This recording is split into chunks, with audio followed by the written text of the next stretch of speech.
I'm not gonna lie, I am such a sellout, and I thought it would be fun to see if AI could pick my wick. Let's start by getting some wax added to my 2 auto wax warmer and setting the temp. And while that wax warms up, I'm going to go ahead and make some labels just using some painter's tape and a Sharpie for each of my testers.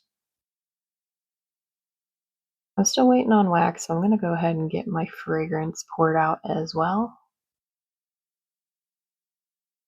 Forgot my gloves again. Okay, I've got a little bit of wax stuck on the edges, so I'm going to go ahead and stir this around a bit just to even things out. The last drop. Okay, let's go ahead and get our jars ready to go. I'm going to wipe these out with some alcohol and a clean cloth. I'm not going to lie, I use AI almost every day. And at first, I was like, wow, I am such a sellout for using AI. But honestly, I am using it as a search tool, as I'm sure most people are.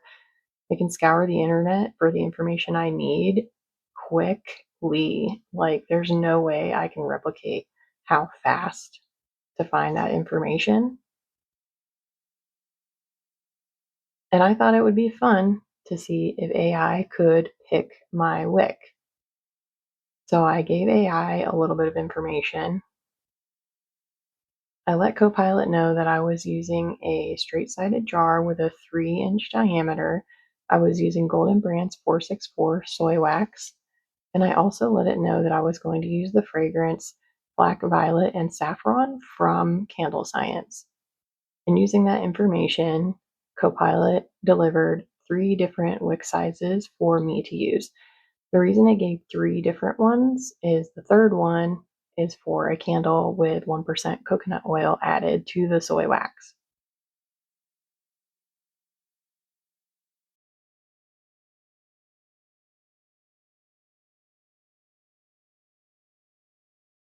Copilot suggested that I use a CD 12, 14, and 16. So I went ahead and picked those out and used my Norden candle wick centering device to go ahead and wick my jars. I'm going to go ahead and place my wick bars. I'm using these bow tie style wick bars. I just got these on Amazon. I prefer these. Okay, I'm grabbing some wax, measuring out the wax and checking my temp with my nifty heat gun. So I'm going to let that hang out for just a second, and I'm adding some coconut oil for the remaining wax that's in there for my last candle. The first 2 candles will not have coconut oil added. They're just plain soy.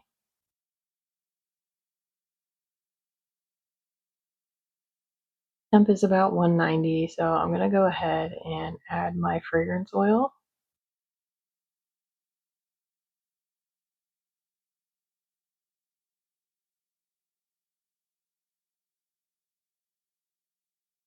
And now we're going to stir for about 2 minutes, speeding this up for time's sake. I know your time is valuable, just like mine.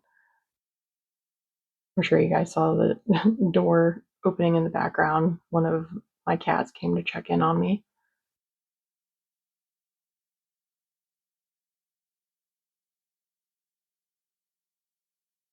All right, we're just about at 2 minutes. I'm going to check the temperature again, and it looks like we are at 161. So we have a little bit of time before we can pour that wax. I'm going to go ahead and grab the last bit of wax with coconut oil added for our third candle. I'm going to pour it into a separate pitcher just because I want to check and make sure the weight is correct. I'm a stickler about weight and fill. I really like my candles to look nice and full. 159 for the first wax, still a little too hot to pour, and 210 for our second wax. I'm going to go ahead and stick a candy thermometer in the first one as we're getting pretty close to our pour temperature, just so I can keep a good eye on it. And while I do that, I'm actually going to start cleaning up some of my materials.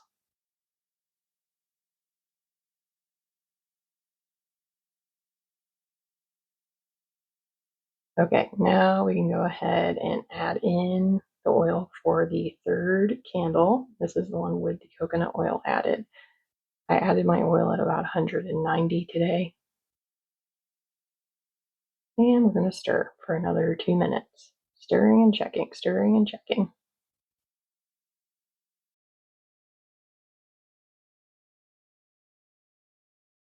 Turning off my warmer and letting any residual wax drain out. All right, our 2 minutes is just about up on this one. And checking to see if I can go ahead and pour the first 2 candles, and we're at 149. Got just a few more degrees to go. And 163 for the third candle. See how quick that heat dissipates off that wax? It's always important to be checking the temperature because you lose heat very, very quickly. That's something I've learned.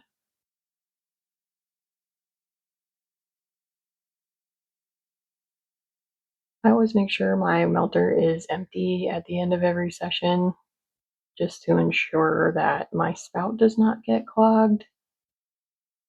And I'm not pouring every single day at this point, so I want to take good care of my equipment. If I was pouring every day, it might be a little different, but I have had a clogged spout in the past, so I like to make sure that I drain everything out and I clean all of my supplies up as best as I can.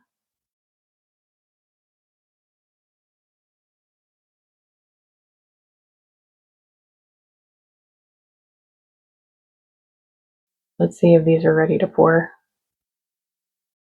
Okay, these are about 142 degrees, and I am ready to pour.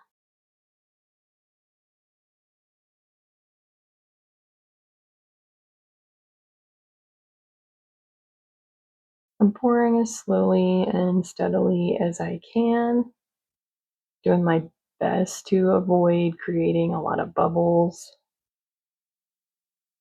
It's somewhat unavoidable. And as you can see, I did forget to wrap these jars with foil prior to pouring these two. I realized this mistake probably right about this time and did my best to rectify that and mitigate it as fast as possible. But unfortunately, spoiler alert, I did still have some sinkholes. I poured my third and final candle. As you can see, I have these wrapped now.